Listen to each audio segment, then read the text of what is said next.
My name is Claire Bennett, and I'm about to tell you how one late-night video call shattered everything I thought I knew about my marriage. It was close to midnight in my hotel room in Denver, the city lights flickering like restless fireflies beyond the window. I'd been gone 3 days for a conference that was supposed to be the highlight of my career, closing a big client, networking, shaking hands with people who could open doors.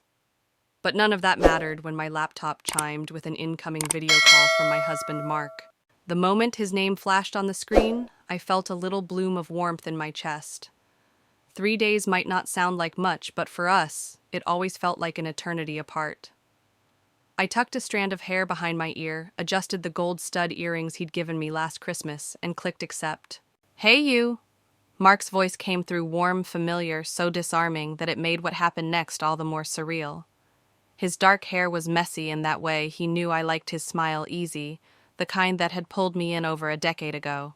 We talked about my day, the deal I'd just closed, and his mother's birthday dinner he'd attended without me. His voice dipped just slightly when I asked how it went. "Yeah, Mom loved it," he said, glancing away from the camera for a split second. Then, as if startled, he stood abruptly. "Hold on, I think I heard something downstairs." The camera tilted upward, giving me an unplanned glimpse of our bedroom ceiling and then just for a heartbeat across the bed. My side of the bed. And there it was. A phone, not just any phone, but a slim, glossy, cherry red phone with a case I'd never seen before. It wasn't mine. The image was so sharp, so incongruous that my mind seized on it instantly.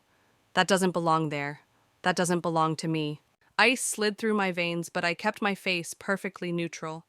Years with Mark had taught me one thing: confronting him head-on, in the heat of suspicion, never worked. He'd deflect, twist, turn the blame until I was apologizing for something I hadn't done. No, if there were answers to be found, I would need to be smarter. Mark returned to the screen a few seconds later, smiling again like nothing had happened. "Probably just the wind," he said, but we didn't even have anything outside that could blow over in the wind. I laughed softly, matching his tone, and we kept talking. He asked when I was coming home. I lied smoothly, saying Thursday night instead of Thursday morning. That lie was my first step toward taking control of whatever game was being played. The rest of the call was a blur. I said goodnight, closed the laptop, and sat there in the hotel's dim light, staring at the screen's reflection until it went black. My pulse was steady, but my thoughts were a hurricane. By the time I opened the airline's website, I already knew what I was going to do: change my flight, arrive unannounced, and just maybe make sure there were witnesses. I reached for my phone, my fingers hovering over the contacts list, and landed on 2 people I knew I could trust to see the truth if it was Mark's parents. That red phone had just started a countdown, and I intended to be standing in our bedroom when the clock hit 0. If you've ever had that one moment when a small detail flipped your entire reality upside down, you'll understand why I couldn't let this go. And while you're here, tell me, have you ever caught something in the background that told you more than the words ever could? The second my alarm went off at 4:30 a.m., I was already halfway out of bed. Sleep had been a stranger all night, my mind replaying that flash of red over and over until it was burned into my eyelids. I showered quickly, packed my carry-on with a precision that felt almost military, and double-checked my ticket 6:15 a.m., non-stop to home.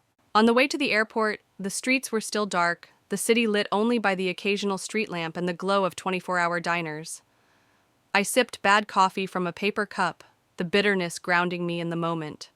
I wasn't just heading home early, I was laying a trap one I wanted sprung with witnesses who couldn't be accused of bias. Halfway through my ride, I dialed Patricia and Ron Mark's parents. Patricia answered on the second ring, her voice warm even at this hour. "Claire, honey, is everything okay?" I forced a lightness into my tone. "Everything's fine. The conference wrapped up early, so I thought I'd surprise Mark. I land at 11:15.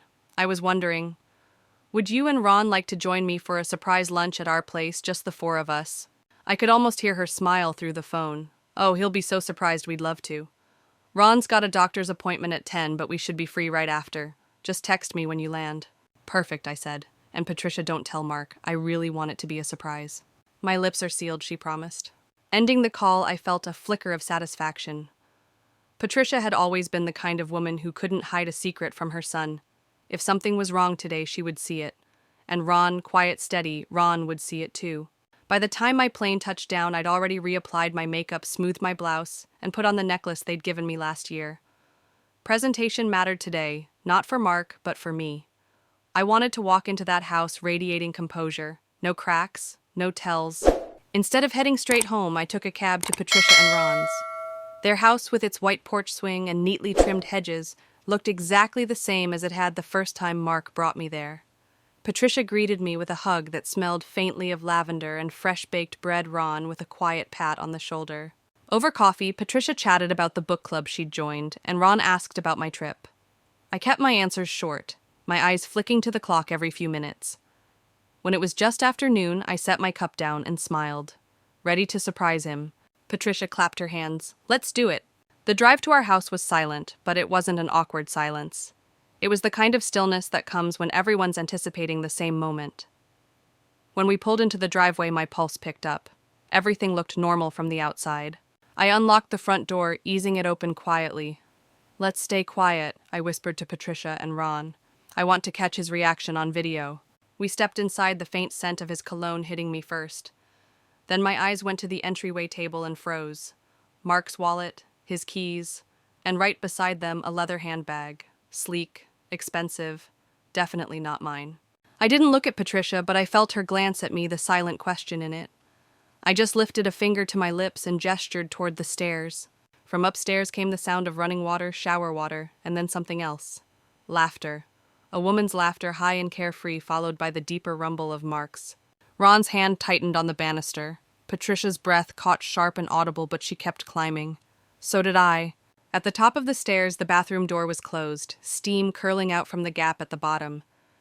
Our bedroom door was half open, and from where I stood I could see the bed sheets, rumpled pillows on the floor. On my nightstand, 2 wine glasses, both empty. I turned to Patricia and Ron, my voice steady. Ready? Patricia's eyes had hardened in a way I'd never seen before. Ron gave a curt nod. I pushed the bedroom door open. It wasn't confrontation yet, that would come soon enough. This was the moment of entry, the first inhale before the explosion. And in that split second, as the shower cut off and footsteps approached the door, I knew something with absolute clarity. Today, I wasn't here to argue. I was here to prove. Before I go on, have you ever set something in motion, knowing there was no turning back? Share your moment below. I want to hear how you handled it. The door to the bathroom opened with a rush of steam, and there he was, Mark standing in nothing but a towel hair, slicked back eyes, still fogged from the heat. For a brief second, his brain didn't register the scene in front of him, me in the doorway flanked by his parents. Then his gaze sharpened and the color drained from his face. Behind him, a woman appeared wrapped in my ivory robe.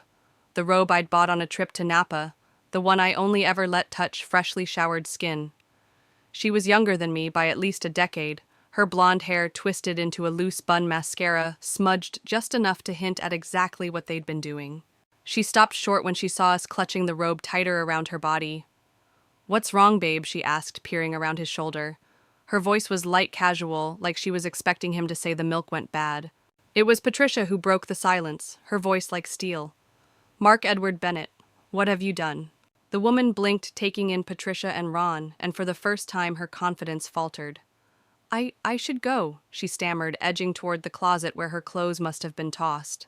"Julia, wait," Mark blurted, stepping toward her as if he could smooth this over. But in saying her name, he'd already confirmed everything. This wasn't a fling. He knew her well enough to bring her into our home, to let her wear my robe, drink wine in our bed. I kept my tone glacial. "Julia, Thornton, isn't it? Don't worry about the robe, you can keep it, I won't be needing it anymore." Her head snapped toward me, guilt swimming in her wide blue eyes. "He told me you were separated," she said quickly. "He said you were filing for divorce." I didn't even look at her. Interesting. Last night we made dinner plans for when I got back from Denver. Odd conversation to have with someone you're divorcing. Ron stepped forward, his face carved in granite. "How long has this been going on?" Mark's mouth opened and closed, no words coming out. He glanced at me, then at his mother, searching for an ally and finding none. Patricia's eyes were wet, but her voice stayed steady. "You've been betraying her, and you brought that woman into your home, the home she made for you." Julia reappeared, dressed now, her face scrubbed clean.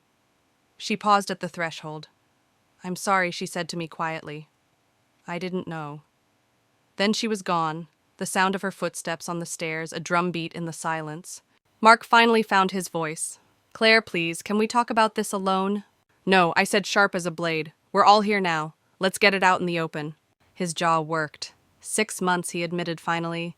Patricia flinched like she'd been struck. Ron's hands curled into fists at his sides.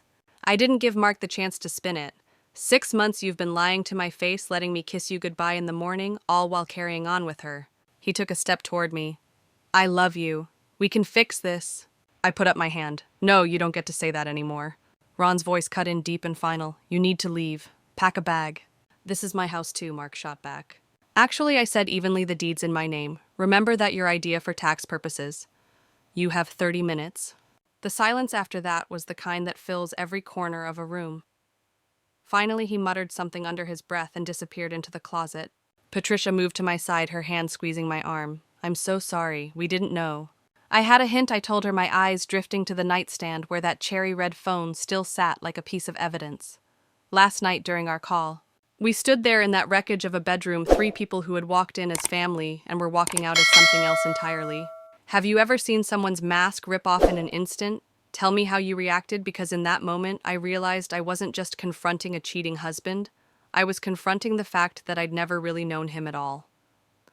Mark's footsteps upstairs were like a slow, uneven metronome thump, pause, thump, each one a reminder of the mess unraveling above our heads. I didn't follow him. Instead, I turned to Patricia and Ron. Come with me, I said. My voice was steady, but my chest felt like it was holding back a storm. We moved toward the living room, and as we passed through the hallway, little details screamed at me. A pair of heels I didn't own abandoned under the console table. 2 wine glasses still damp with condensation sitting on the coffee table, next to a half-empty bottle of Cabernet I'd been saving for our anniversary. The smell of expensive perfume lingering in the air, a floral sweetness that clashed with the lemon scent of the cleaner I'd used just days before. But the most jarring detail came when we reached the kitchen. My cast-iron skillet was on the stove, still warm. A plate with 2 forkfuls of pasta remained on the counter alongside my grandmother's linen napkins. Napkins I only used for special occasions. Apparently entertaining your mistress qualified in Mark's mind. I swallowed hard, forcing my eyes away. He's been comfortable, I said bitterly. Patricia's face tightened. This isn't just betrayal, this is arrogance. Ron nodded toward the hallway. Did you hear that? I froze, straining to catch it, a muffled sound like hurried whispers drifting down from the bedroom. Then a door creaked open upstairs. Without thinking, I moved toward the staircase, my pulse pounding in my ears. When we reached the top, the whispers stopped. I pushed open the bedroom door, and there it was. The scene that made every suspicion I'd had feel like a neon sign in my head. The bed was unmade sheets tangled in a way that left no question. My robe lay crumpled on the floor, still faintly damp. The window was cracked open, letting in a chill breeze that made the curtains sway, carrying with it the sound of a car idling faintly on the street below. Mark was stuffing clothes into a duffel bag with an aggression that made his knuckles pale. He didn't look at me. I'm not running, he said before I could speak. I need to get out for a while. You mean before you have to look me in the eye and explain what's been going on in our house? I countered. Patricia's voice cut in low and deliberate. Mark, I don't recognize you. This isn't the man we raised. He zipped the bag violently. You don't know what's been happening between us. You only know what she's telling you. I stepped forward, my voice cool, but shaking underneath. Funny. I didn't have to tell them about the wine glasses or the robe or the bed. Those told the story all on their own. Ron walked over to the dresser and picked something up, a delicate gold bracelet. He held it out. This yours? I shook my head. The look on Patricia's face told me she knew exactly what it meant. Mark grabbed the bracelet from Ron's hand, muttering, enough. No, Patricia said firmly. It's not enough until you own up to what you've done, not just to Claire, but to yourself. He looked at her, then eyes flashing with something between shame and anger. But instead of speaking, he shouldered the bag and pushed past us, heading for the stairs. As his footsteps faded, the 3 of us stood in that bedroom, me breathing hard, Patricia pale and trembling, Ron staring at the floor like he could burn a hole through it. Finally, Patricia turned to me. You're not alone in this. We're not going anywhere. I knotted my throat too tight for words. Because in that moment, I understood something crystal clear. The evidence wasn't just physical, it was embedded in the disrespect, the audacity, the utter carelessness of a man who thought he'd never get caught. And now, standing with his parents by my side, I knew the next step wouldn't just be confrontation. It would be action. Mark's truck was still parked at the curb when we came downstairs, its headlights casting long, accusing shadows across the front lawn. He was pacing near the driver's side phone pressed to his ear, speaking in that low, hurried tone people use when they're trying to control a fire that's already burned the house down. I stepped onto the porch with Patricia and Ron right behind me. "Who are you calling?" I asked, my voice cutting through the night like a blade. He flinched, then shoved the phone into his pocket. "Does it matter?" "It does, when it's probably her," I said. "The one you've been serving my grandmother's pasta to drinking our wine with." And I stopped myself because even in my fury, I knew his parents didn't need every detail spelled out. Patricia crossed her arms. "Mark, you need to tell her the truth. Now." He laughed, a short, bitter sound. "You all think you've got this figured out. You don't know what Claire's been like these past months. Always gone, always busy." "That's not an excuse," Ron interrupted sharply. "And it doesn't explain why there's another woman in your home when she's out of town working to support this family." Mark's jaw worked, as if he was chewing on words he didn't want to say. And then the front door behind us creaked open. We turned. Standing there was a woman in her early 30s, hair tousled, wearing one of my old college sweatshirts, the navy one, with the faded lettering. The sight of her in it made my stomach turn. She had the audacity to look embarrassed, though not enough to actually step back inside. "I guess there's no point pretending now," she said quietly. Patricia's eyes went wide. "Who are you?" The woman glanced at Mark, who gave the faintest shake of his head like he was warning her to stay silent, but she ignored him. "My name's Jenna," she said, "and Mark told me you two were separated. He said the marriage was basically over." The lie was so outrageous, I laughed, not a joyful laugh, but the kind that feels like it might break into a scream at any second. "Separated, Mark? Is that the story you've been selling?" He didn't answer, just shoved his hands deeper into his jacket pockets. Jenna's gaze darted between us, the tension in the air almost visible. "I didn't know, at least not until tonight, that you were still together. I thought—" She trailed off, and for a moment the sound of traffic from the main road filled the silence. Ron stepped forward, his voice calm but firm. "Young lady, whether you knew or not, you're in someone else's marriage, and that's a place you should never stand." I took a deep breath, trying to steady myself. "Jenna, I think you should leave. Whatever you and Mark had or thought you had, it ends now." She hesitated, glanced at him once more, then walked past us down the porch steps, the sweatshirt hanging loose on her frame. Mark didn't move to stop her. When she reached the curb, she got into a silver sedan I hadn't noticed before. The engine started, and within seconds the car disappeared down the street. I turned back to Mark. "So anything else you'd like to explain?" He stared at the empty road, not meeting my eyes. "No, I guess not." Patricia shook her head slowly, the disappointment etched into every line of her face. "Mark, you've just destroyed something you can't rebuild. I hope you realize that." I looked between the three of them, Mark rigid and silent, Ron grim, Patricia blinking back tears. And somewhere inside me, a door closed. It wasn't anger anymore. It was certainty. I faced Mark one last time. "Pack the rest of your things. You're leaving tonight." "What about you? If you were standing on that porch, would you have given him one more chance or shown him the door like I did? Tell me in the comments. I'm curious how many of you would have had the strength to walk away in that moment." Mark didn't move. He just stood there on the porch light casting harsh shadows across his face, making him look both smaller and older than I'd ever seen him. His silence wasn't an apology. It was a void. "Don't make me say it again," I told him, my voice steady. "Get your things. You're leaving tonight." He finally looked at me, eyes wide, like he was only just realizing I meant it. "Claire, wait. You're overreacting. We can—" "Overreacting," I stepped forward. "You lied to me. You brought her into our home. You let her wear my clothes. Do you have any idea what that does to a person?" Patricia's voice cut in firm but trembling. "Mark, your father and I aren't taking sides blindly here. We saw what we saw, and what we saw was a betrayal." He turned toward them. "Mom, Dad, come on. You're not going to throw away your own son because of one mistake." Ron's tone was cold steel. One mistake, son, that wasn't a slip. That was a choice, a long string of choices. Mark dragged a hand over his face, frustration boiling. "You think she's perfect? You think she hasn't done things to hurt me?" I laughed once, bitter and sharp. "If you've been keeping a secret grudge, that's on you, but don't you dare use it to justify this." For a moment, none of us spoke. The wind rattled the branches overhead, and somewhere down the street, a dog barked. My heart was pounding, but not from fear anymore. It was from the clarity setting in. I wasn't trapped in this moment. I was free because of it. Mark, I said, finally go upstairs, grab whatever you can fit in a bag, and get out. He shook his head. No, this is my house too. I'm not leaving just because you. It's our house, I cut in. And tomorrow it'll be mine alone.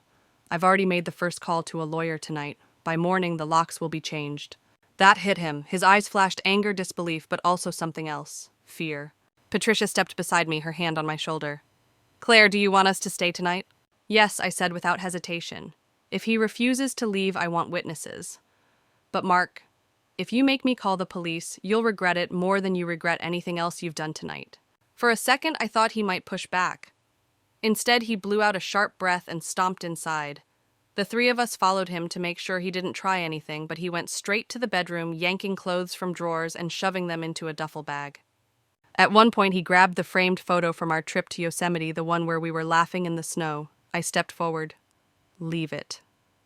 He stared at me, then set it down hard enough to make the glass rattle. 15 minutes later, he was at the door, duffel slung over his shoulder. He paused, as if waiting for someone to say something that would let him stay, but no one spoke. Finally, he muttered, "You'll regret this," and walked into the night. His truck roared to life, and within moments, the sound of it faded down the street. I shut the door, locked it, and leaned against it for a moment. My hands were trembling, not from weakness, but from the adrenaline of reclaiming my space. Ron cleared his throat. "We're proud of you, Claire. That was the right call." Patricia nodded. "You deserve so much better than this." And for the first time that night, I believed them. Patricia didn't wait for the silence to fade.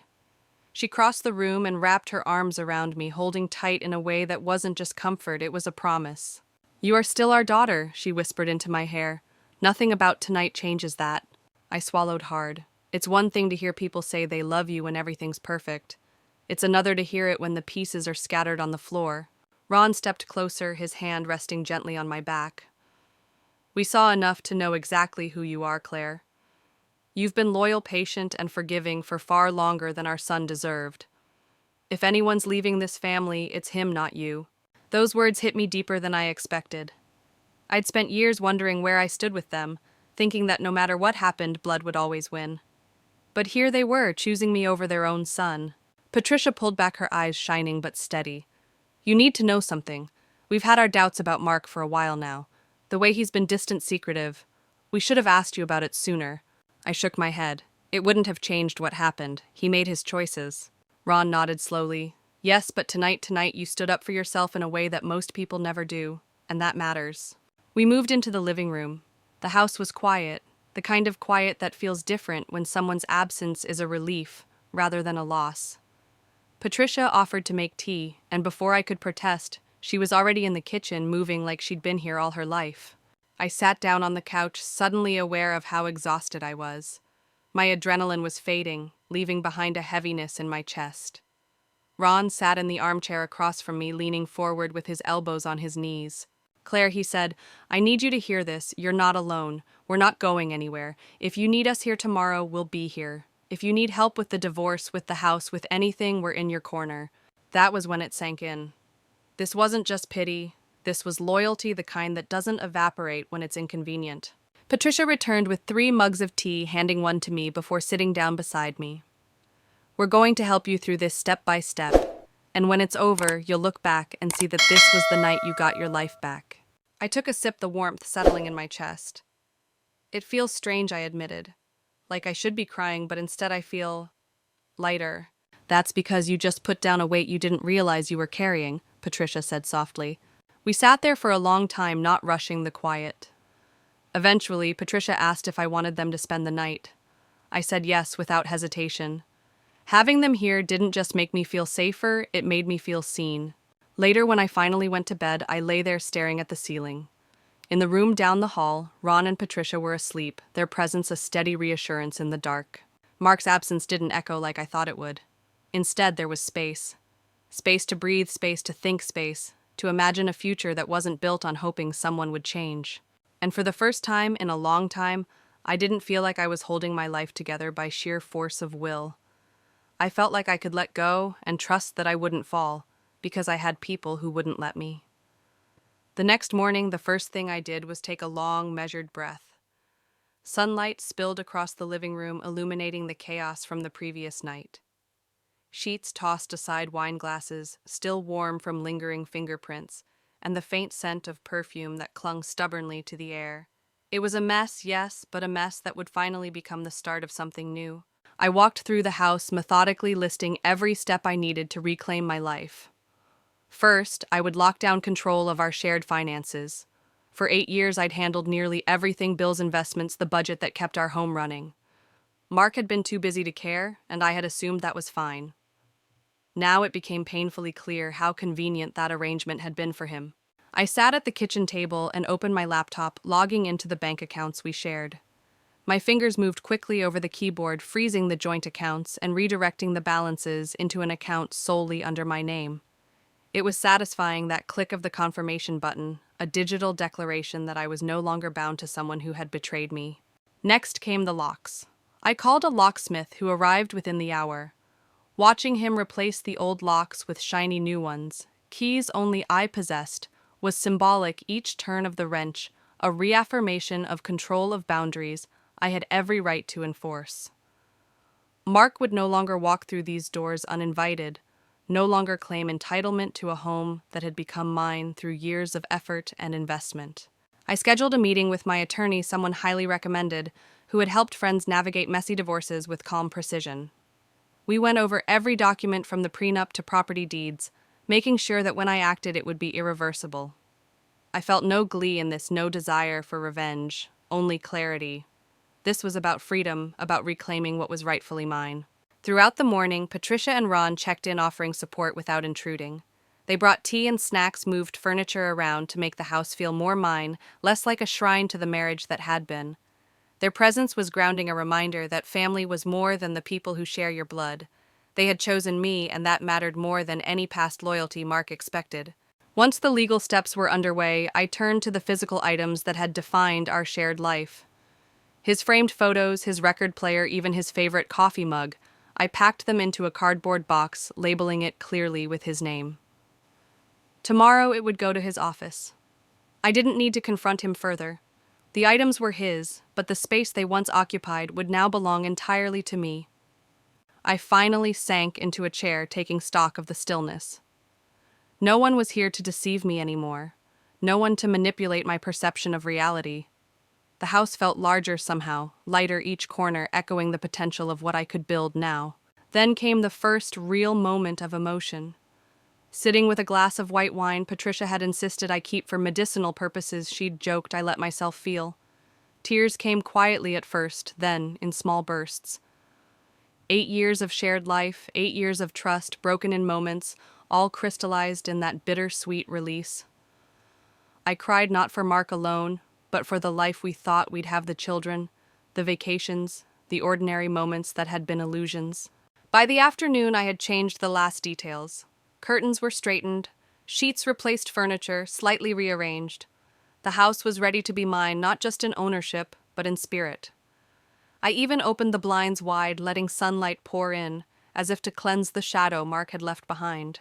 As the day faded, my phone buzzed repeatedly with his messages, pleas, excuses, promises. I deleted them all without reading. My focus was the present, the tangible reality of a life being rebuilt.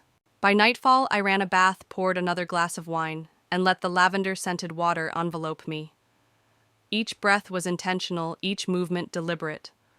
I allowed myself to cry fully, to grieve, and then, just as intentionally, I let the tears go. In the bath, I realized this wasn't just a house I was reclaiming. It was my autonomy, my sovereignty, my right to define the life I wanted, without someone else's deception dictating my days. Mark had forced my hand, yes, but he had also inadvertently handed me the keys to my own freedom. By the time I climbed out, I felt the shift. The house, the locks, the legal protections, they weren't just tools, they were symbols. I was no longer a participant in someone else's narrative. I was the author of my own. The following morning, sunlight streamed into the living room, cutting through the remnants of last night's chaos like a spotlight. I felt a strange combination of exhaustion and clarity. After everything, the house felt different, lighter, almost as if it was waiting for me to breathe life into it again. I knew the next step was critical. I needed to fully reclaim my life, not just symbolically, but practically. I started with the legal side of things. My attorney had confirmed that with the prenup and the evidence of infidelity, I was fully protected. That meant the house, my savings, and my financial autonomy were secure. I read through the documents once more, careful to absorb every detail. There would be no surprises, no loopholes for him to exploit. Every piece of paper was a brick in the wall I was building around my new life. But legal control wasn't enough. I needed witnesses, people who could see the reality of what had happened, who could ensure Mark couldn't manipulate the story afterward. That's when I called Patricia and Ron again. Their reaction was immediate and unwavering. Of course we'll be there, whatever you need. Their loyalty and foresight were like armor around me, protecting me from the emotional turbulence that threatened to undo me. I spent the next few hours preparing the space. Every item that Mark had treated as shared was now cataloged and separated. His favorite coffee mug, the framed photos from our travels, even his desk chair, each item packed carefully into boxes, ready for delivery to his office. As I moved through the house, I noticed details I'd overlooked in the past. The way the morning light hit the hardwood floors, the warmth of the fireplace, the sense of possibility that had been buried under years of routine and compromise. By mid-morning, everything was ready.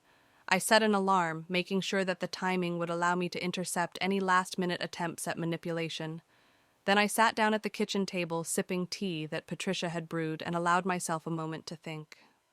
The next few hours would determine not just the logistics of Mark's removal, but the emotional boundary between who I had been and who I was becoming. And that's when the first unexpected thought hit me: what would come next? There were still many loose threads, emails, joint accounts, shared contacts, the memories embedded in the furniture and photographs. I realized that while I had control over the physical aspects, the psychological part, the part that allowed me to reclaim my identity, was still emerging. I began drafting a step-by-step plan integrating lessons I had learned over the past days. First, ensure all financial controls were airtight. Second, have a clear process for any communication from Mark. Third, solidify the support network of Patricia and Ron, ensuring they were fully aware of their role. And fourth, prepare myself mentally and emotionally for the inevitable confrontation. As I worked through the plan, I reflected on the lessons of the past weeks. Trust is fragile. Autonomy is priceless. And sometimes the act of reclaiming your life requires courage that you don't realize you have until circumstances force it into being. I knew that when Mark came back, if he tried to argue, to manipulate, or to coerce, I would have to be ready to stand firm. No compromises, no apologies for asserting my rights. Hours passed. The house was immaculate. Boxes were labeled. The phone lines were monitored. And yet the tension in the air was palpable. I could feel Mark's presence in the edges of my mind, a shadow waiting for an opening. That's when I decided if he came, it would be on my terms, in full view of the witnesses I trusted, and with no room for evasion. By late afternoon, everything was in place. Patricia and Ron arrived at the scheduled time, moving through the house with quiet efficiency. They checked the boxes, the locks, and the arrangements. "You're ready," Ron said, his voice low but firm. Patricia nodded, squeezing my hand. "We've got you," she said. We waited. Every sound in the house became amplified: the creak of the stairs, the hum of the refrigerator, even the distant traffic outside. The air was thick with anticipation, and I could feel my pulse steadying. I wasn't just waiting for Mark. I was waiting for the moment when truth would finally collide with deception. I glanced at the clock. Any minute now he would arrive, and the stage would be set. Everything I had done, the flight change, the legal preparations, the meticulous organization, was about to pay off. This wasn't just about confronting a cheating spouse. This was about asserting control, reclaiming dignity, and stepping fully into a life that was mine to lead. And in that moment, as I took a deep breath, I realized something crucial: the story wasn't over. The confrontation that awaited would be the crucible in which I proved not just to him, but to myself, that I had the strength to take back my life.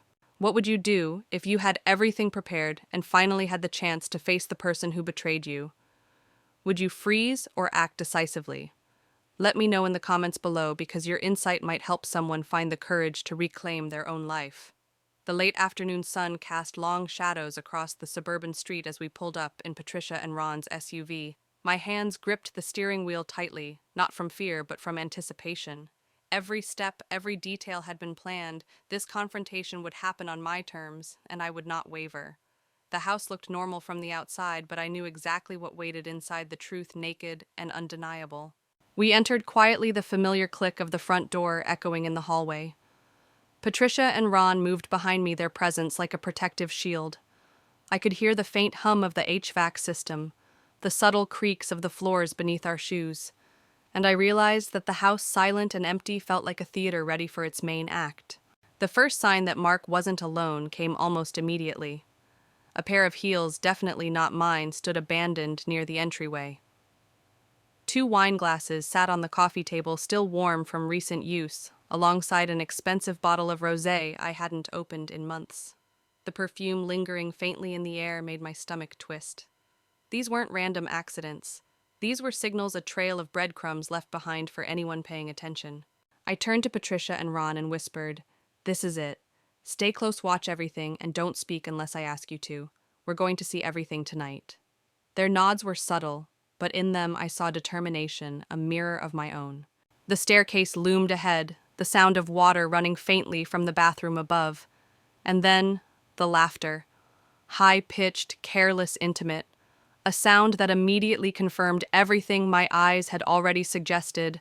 Mark had brought someone into our home, someone who was not meant to be there. I felt a surge of anger, but it was tempered by clarity.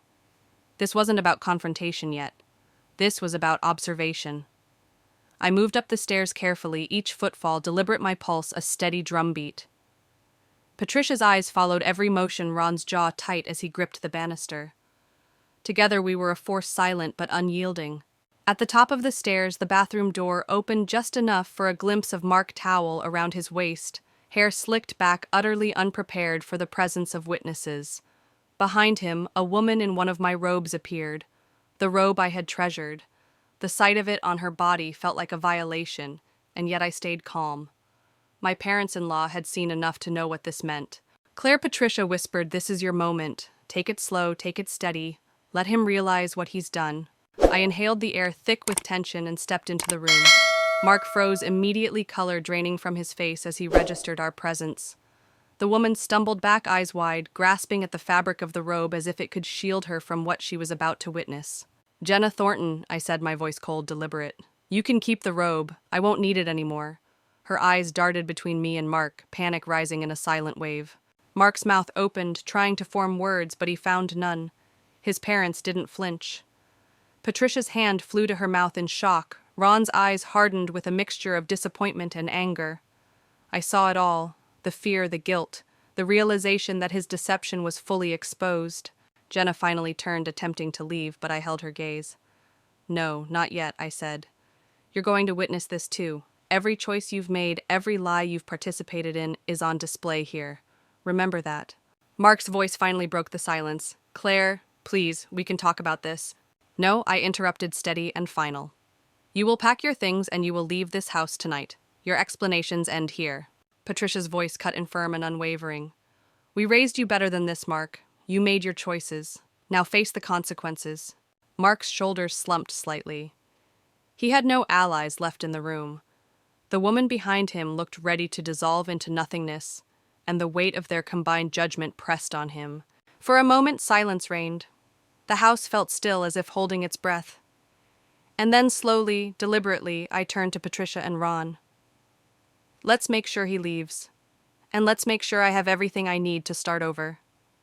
Patricia nodded. "We're right here with you." Ron added, "Every step, every decision. You're not alone." In that instant, I realized something profound. This confrontation wasn't about anger. It wasn't about revenge.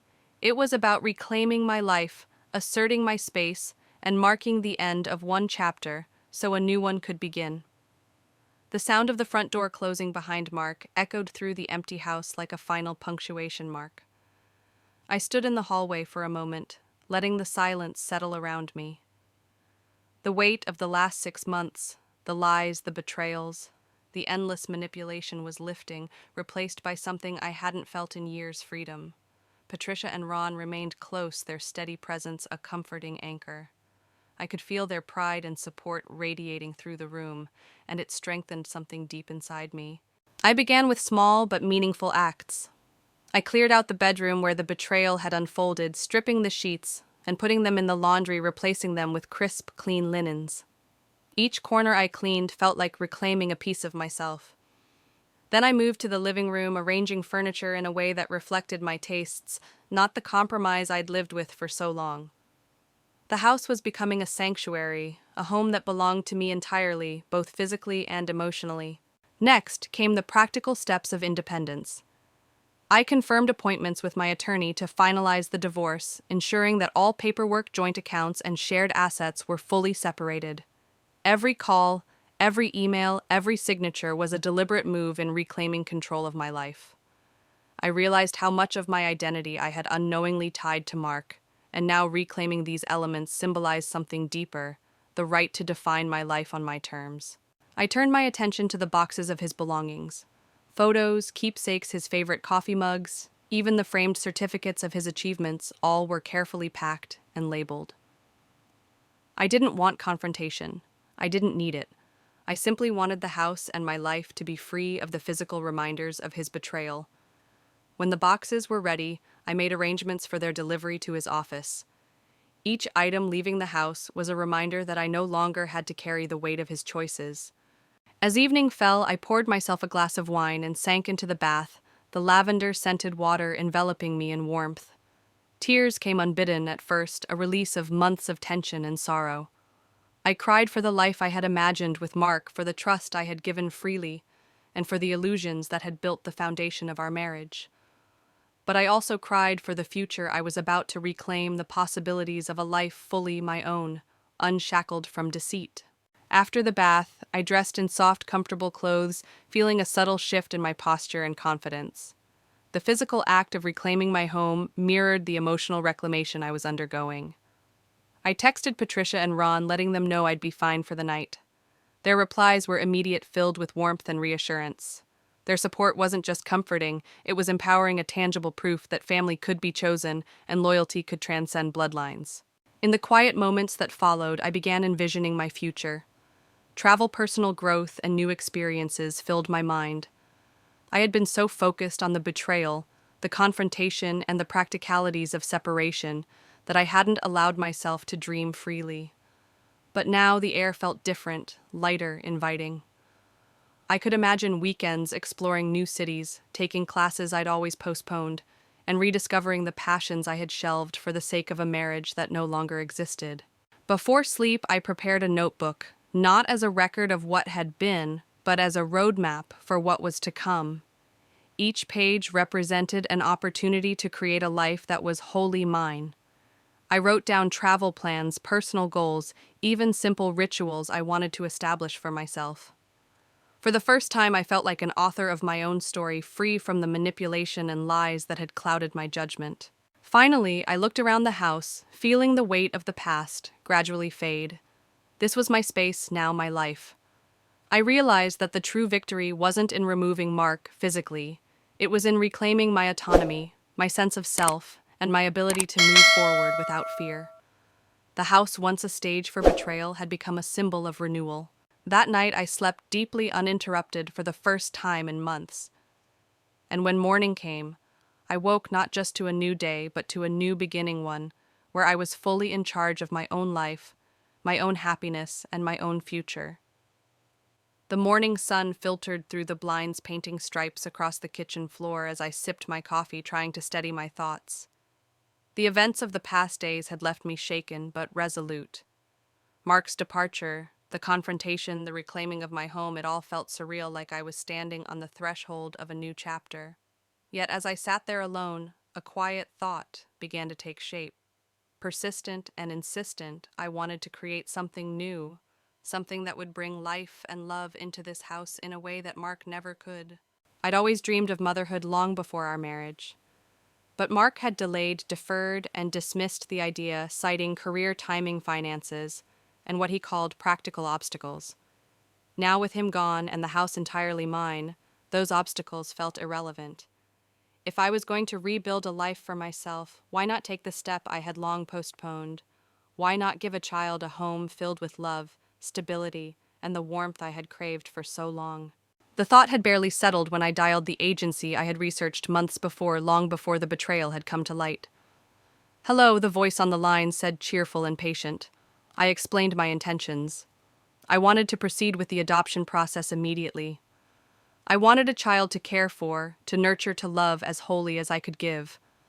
And I wanted to do it on my own terms without compromise or obstruction. Over the next hours, I began organizing the practicalities, setting up a new savings account, specifically for the child, reviewing the paperwork for home studies, and preparing a personal statement that would convey the kind of environment I intended to provide. Every detail mattered. Every decision was a declaration that I was in control of my future. Patricia and Ron were invaluable. They offered to assist, not by stepping in to take over, but by guiding me through the administrative maze and providing emotional support. Their calm, reassuring presence was a reminder that family could be chosen, that love wasn't solely defined by blood. "We've got you," Patricia said, her voice steady, "and we'll be here for your child every step of the way." As the afternoon faded, I began imagining what life would look like with a child in the house. Playful chaos in the kitchen, bedtime stories on the couch, little shoes lined up by the door. The thought made my chest ache with anticipation and joy. I realized that the life I had feared, lost, full of warmth, love, and authentic connection, was not gone. It was waiting for me to step into it, waiting for me to take the first decisive action. By evening, I had drafted a tentative timeline, initial meetings with social workers, scheduling home inspections, and gathering letters of recommendation. I also began the emotional work, imagining the love, patience, and boundaries I would need to cultivate. This wasn't just about providing a home. It was about creating a space of trust, safety, and unconditional love, a stark contrast to the betrayal and manipulation that had defined my marriage. And yet, amid all the planning, one thing remained clear. This step wasn't just about motherhood. It was about autonomy, about reclaiming my identity, about demonstrating to myself that I could create a life filled with meaning and purpose, despite the pain of the past. I felt a powerful surge of determination. If Mark's betrayal had taught me anything, it was that the only way forward was to build my own foundation brick by brick, choice by choice. Later that night, after hours of organizing and envisioning, I sat in the quiet of the living room, Patricia and Ron beside me. We didn't speak much. Words weren't necessary. The house, now a symbol of stability and possibility, hummed with a quiet promise. This child, whenever they arrived, would inherit not a life shadowed by deceit, but one illuminated by love, care, and unwavering commitment. The week that followed was a blur of preparation, anticipation, and careful planning. I found myself fully immersed in the world of adoption procedures, background checks, home inspections, and endless paperwork, but each task carried a sense of purpose that far outweighed the stress. Every signature, every form submitted was a step closer to reclaiming my life and creating a space filled with love and security. Patricia and Ron were there at every stage, not just as moral support, but as active participants in helping me structure the home for a child. Patricia reorganized the guest bedroom into a nursery, selecting soft pastels and warm lighting, while Ron built a small play area in the living room. "We're making this a home that radiates safety and joy," Ron said, hammer in hand. I watched him carefully, appreciating the depth of his involvement, not just for me, but for the child who would soon enter our lives. Evenings were spent planning routines, imagining bedtime stories, meals, and the small rituals that would create comfort and stability. Each time I envisioned the child calling me mommy, I felt a surge of warmth and anticipation. For months, my dreams had been confined to recovering from betrayal and reclaiming autonomy. Now they expanded to include nurturing a life, guiding it with love and patience, and creating the kind of environment I had longed for as a child myself. The legal finalization of my divorce loomed as well, but by now it was almost a formality. Mark had made his exit, the house was fully under my control, and the emotional toll of the past confrontation had begun to settle into a quiet resolve. The paperwork, the financial separations, the locks changed, all served as both practical measures and symbols. The past was closed, and the future was mine to shape. During this time, Patricia and Ron began sharing their wisdom in more subtle ways. They reminded me that family wasn't only about blood, but about choice, loyalty, and love. This child will grow up knowing that they are surrounded by people who care deeply. Patricia said one afternoon as we arranged books on the nursery shelves. And they'll learn from your strength and independence. Ron added, "You've shown that boundaries are vital. You're teaching more than just love, you're teaching self-respect, courage, and integrity." I nodded, letting their words sink in. These were lessons I had learned the hard way through betrayal and heartbreak, but now they could be passed on, embodied in my actions, and in the environment I was creating. I realized that the journey wasn't just about reclaiming my life, it was about modeling resilience and agency for someone who would need it profoundly. There were moments when the loneliness hit the quiet after Mark's departure, the echoes of years I had invested in a marriage that crumbled. But those moments were fleeting, because they were countered by the tangible progress I was making. I could see the nursery taking shape, the home regaining a sense of vibrancy and warmth, and I could feel my own sense of empowerment solidifying. Then came the day I finally received the notice: a 5-year-old child, a girl ready for placement needing a stable, loving environment. My heart leapt. I had imagined this for so long, yet now that it was real, it felt even more profound than I had dared to anticipate. I immediately coordinated with the agency, preparing for the first meeting, envisioning the life we would build together. Patricia and Ron were ecstatic, and their support deepened. They helped me plan every detail of the welcome, small comforts, familiar toys, even a simple welcome meal. Every action was infused with intention. I wanted the child to feel immediately safe, loved, and valued. It wasn't just a house she would enter, it would be a sanctuary built on the principles of care, stability, and authenticity. As I stood in the nursery that evening, adjusting a small mobile above the crib, I felt a profound sense of completion. The betrayal, the confrontation, the reclaiming of my autonomy, they had all led to this moment. I was no longer defined by Mark's deceit, but by my choices, my courage, and my vision for a life grounded in love and integrity. The morning sun spilled gold across the driveway as I waited, heart racing with anticipation and nerves. Today was the day Charlotte, the little girl I had been dreaming about for months, was finally coming home. Patricia and Ron had arrived early, their warm smiles and comforting presence, a reminder that I was not alone in this journey. The air was filled with the scent of fresh flowers from the garden and the subtle aroma of cinnamon rolls Patricia had baked, a small touch to make the moment feel special. When the car pulled up, my stomach tightened. Charlotte's small frame peeked from the back seat, her eyes wide with curiosity and wonder. As soon as she saw us, she burst into a grin that instantly melted away the lingering tension in my chest. "Mommy, is that you?" she asked, voice trembling with excitement. My heart soared. I had imagined this moment so many times, yet reality exceeded every expectation. Patricia and Ron moved quickly, opening doors, offering hugs and encouragement, ensuring Charlotte felt safe and welcomed. Patricia knelt down, arms wide, and Charlotte leapt into her embrace. "I'm so happy to meet you, sweetheart," Patricia said gently. "We're going to have so much fun together." Ron lifted Charlotte from her seat, spinning her in the air as she squealed with laughter. The joy in their interaction made me realize how much chosen family could enrich a child's life. I stepped closer, holding my hands out to Charlotte. "Hi, sweetie. I'm so glad you're finally here." Her small fingers curled around mine, and a surge of protective love coursed through me. I realized at that moment that all the months of planning, of reclaiming my life, had been leading to this instant. Charlotte's presence transformed the home into something truly alive, a place where trust, love, and security could flourish. We spent the first hour exploring the house together. Charlotte eagerly investigated every room, her laughter echoing down the hallways.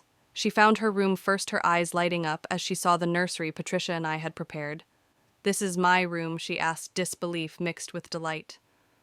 I nodded and she ran to the crib, hugging a stuffed animal already waiting for her. It was a simple gesture, but one that filled the house with warmth and belonging. Later we moved to the backyard where Patricia and Ron had set up a small swing set and sandbox. Charlotte raced outside, squealing with delight, her joy infectious.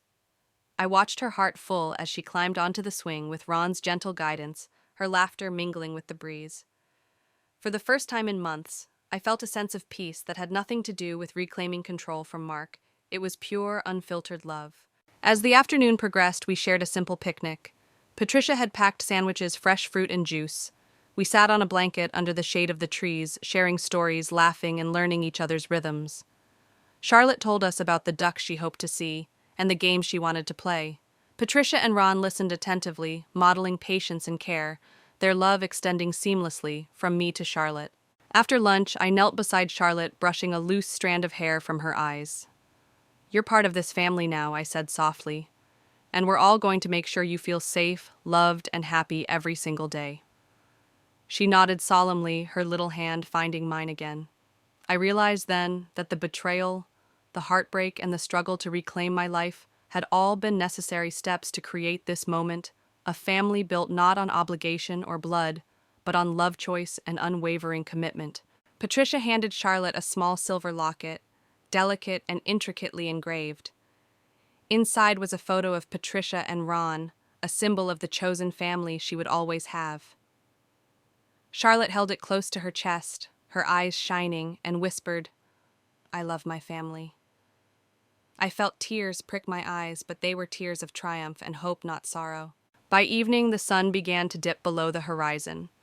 Charlotte, tired but happy, curled up in my lap as we sat on the porch. I glanced at Patricia and Ron, feeling an overwhelming sense of gratitude. This was more than a homecoming. It was a reclamation of life trust and the power to create joy from the ashes of betrayal. The first few weeks with Charlotte settled into a rhythm that felt both natural and miraculous. Mornings began with sunlight streaming into the kitchen as she toddled around in her tiny pajamas, eager for breakfast and adventure. Patricia and Ron continued to be anchors in our new life, helping me navigate the logistics of parenthood while respecting the space that was now solely ours. Their guidance was invaluable, not just in practical terms, but as living proof that family is built through love and choice, rather than obligation. Charlotte's laughter became the soundtrack of the house. Every corner, every hallway, every room that once echoed with tension now resonated with joy. I watched her explore the living room, climbing on the couch cushions and peeking under tables, her curiosity infectious. I realized how much this child had already changed me, forcing me to shift from cautious, controlled routines to a world that embraced spontaneity, discovery, and delight. One afternoon, I took her into the backyard, the sun warm on our skin and the grass soft under our feet. Patricia had set up a small garden project, teaching Charlotte how to plant seeds and care for flowers. Her tiny hands grasped the soil with wonder, her fingers dirty but gleaming with the pride of creation. I knelt beside her, helping to plant marigolds and daisies, and felt an unexpected surge of emotion. Life had come full circle after the betrayal, the confrontation, and the reclaiming of autonomy. This small being symbolized hope, renewal, and the beauty of starting over. Later that week, we introduced Charlotte formally to the routines that had once defined our household. Sunday dinners became sacred, a mix of familiar family traditions and new rituals that included her laughter and her voice at the table. Patricia would kneel beside her, showing her how to properly fold napkins, while Ron recounted amusing stories from his youth. Charlotte listened, eyes wide, soaking in the attention and warmth, and I watched from across the table, heart swelling with gratitude. These weren't just acts of hospitality, they were lessons in belonging, loyalty, and unconditional love. At night, I would sit with Charlotte in her room, reading stories and listening to her recount the day's adventures. The simple act of holding her hand as she drifted to sleep felt like a reclamation of every lost opportunity I had endured during my marriage. Each story I read, each soft goodnight I whispered, was a promise that she would know stability, affection, and the power of choice in a way I had only now begun to understand for myself. The house itself transformed alongside us. I painted the walls in light, comforting tones, replaced old furniture, and decorated with artwork that reflected my tastes rather than the compromises of a shared past. Every corner became a declaration. This was a home of safety, love, and empowerment. Even small touches, a bookshelf filled with storybooks, a cozy reading nook, a corner with art supplies, were symbols of the life we were intentionally creating. Through it all, Patricia and Ron remained consistent, their presence, a reminder that support doesn't need to be conditional. They helped Charlotte adjust to routines, offered guidance when parenting questions arose, and celebrated milestones with genuine joy. It was in their actions that I saw the definition of family loyalty, patience, and unwavering love chosen freely. By mid-morning, Charlotte would often ask to help with small chores like watering plants or setting the table. These small responsibilities instilled in her a sense of belonging and competence. I marveled at how quickly she adapted, and I recognized that our shared experiences were shaping her character as much as my guidance did. The bonds we were forming were intentional, strong, and rooted in love rather than necessity. One afternoon, as we all sat together on the porch watching the sun dip toward the horizon, Charlotte pointed to the sky. "Mommy, will there be ducks tomorrow?" she asked. I smiled, recalling our first picnic together and the excitement in her eyes. "Yes, sweetie, and Grandma and Grandpa will be right there with us." Patricia squeezed my hand gently. "You've built something beautiful here," she said. "A family that thrives because of love, not obligation." I looked at Charlotte, then back at them, and felt a profound sense of completion. The betrayal that had once shattered my world had been the catalyst for this new beginning. I realized that the strength, resilience, and courage I had summoned weren't just about survival, they were about creating a life of purpose, joy, and connection. The night settled softly over the neighborhood, and I stood at the kitchen window watching Charlotte sleep peacefully in her new room. Her tiny chest rose and fell rhythmically, the soft rise and fall of life itself, filling me with a quiet joy I hadn't known I could feel again. For so long, my heart had been tethered to betrayal lies and the uncertainty of another person's choices. Now it was tethered only to love, care, and the intention to nurture a life that deserved nothing less than wholehearted devotion. I reflected on the journey that had led us here. The red phone on the bed, the symbol of deceit that had once shattered my world, had inadvertently become a turning point. It forced me to act, to reclaim my autonomy, and to recognize my own worth. Each decision, from changing the locks to finalizing the divorce, had been a step toward freedom. And that freedom had allowed me to embrace not just independence, but the capacity to create a family built on choice, trust, and love. Patricia and Ron's unwavering support reminded me that family isn't always defined by blood. It's defined by loyalty, by standing by someone even when the path is messy, painful, or complicated. Their guidance, patience, and love gave me the courage to step fully into this new chapter, to transform a home shadowed by betrayal into a sanctuary of warmth and safety.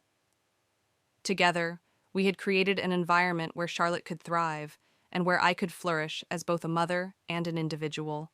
Looking around the quiet house, I felt a deep sense of completion.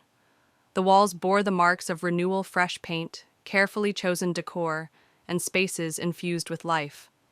Each item, each corner, was a reflection of intention, of choices made to honor the future rather than dwell on the past. I realized that happiness isn't something that comes from others. It comes from the courage to claim your own path and build a life that reflects your authentic self. I took a deep breath, letting it fill my lungs, and smiled softly. The nights of uncertainty, the hours of pain, and the months of careful planning had all led to this singular truth: I was free.